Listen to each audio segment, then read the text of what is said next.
Quand il avait 7 ans, mon grand-père français. Ses parents sont morts de chagrin. Quand il a eu 11 ans, mon grand-père français, il est allé à l'usine. Quand elle a eu 9 ans, ma grand-mère française, après l'école, elle allait travailler 2 ou 3 heures à la filature. Entre les fils, les petites mains des enfants pouvaient faire des travaux que les adultes ne savaient pas faire. Ma grand-mère polonaise était prussienne. Mon grand-père polonais s'est battu contre les bolcheviks. Il a fait partie d'un bataillon abandonné dans les plaines inondées de la Pologne. Il s'est battu contre la faim, il s'est battu contre les loups. Et enfin, quand il est rentré au village, c'était la famine. Alors il a épousé ma grand-mère polonaise et ils sont venus en France pour manger le pain des Français. Après avoir été mineur, il a été forgeron, 60 degrés devant, moins 10 degrés derrière. Enfin, tous les 4 ont élevé des poules et des lapins. Tous les 4 ont cultivé un joli potager. Pour toutes ces raisons, j'ai décidé de faire du cirque.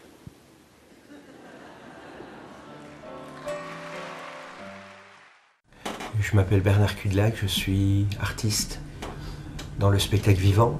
Je dirige l'équipe artistique du Cirque Plume, j'écris les spectacles, je les mets en scène. Je suis né à Valentinier, dans Franche-Comté.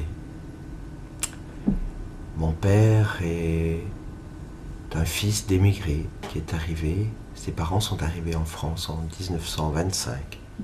J'étais dans un quartier, enfant, où la rue était occupée par des Italiens, des Polonais, des ouvriers.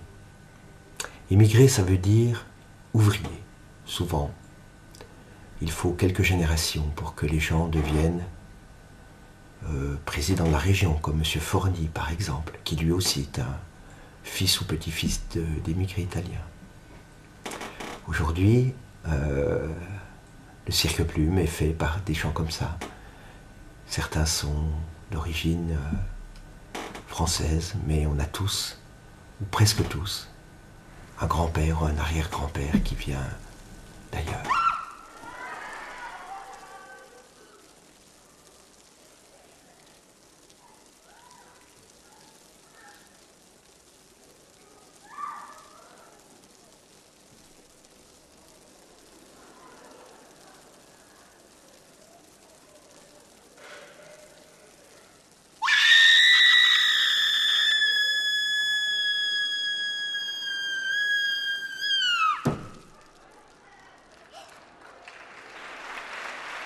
L'émigré, c'est celui qui est parti, qui a eu la volonté de prendre en charge son destin.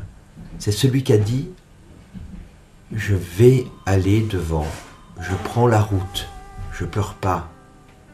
Ce qui m'arrive, ce que je vais construire, c'est moi qui vais le construire. Ce n'est de la faute de personne.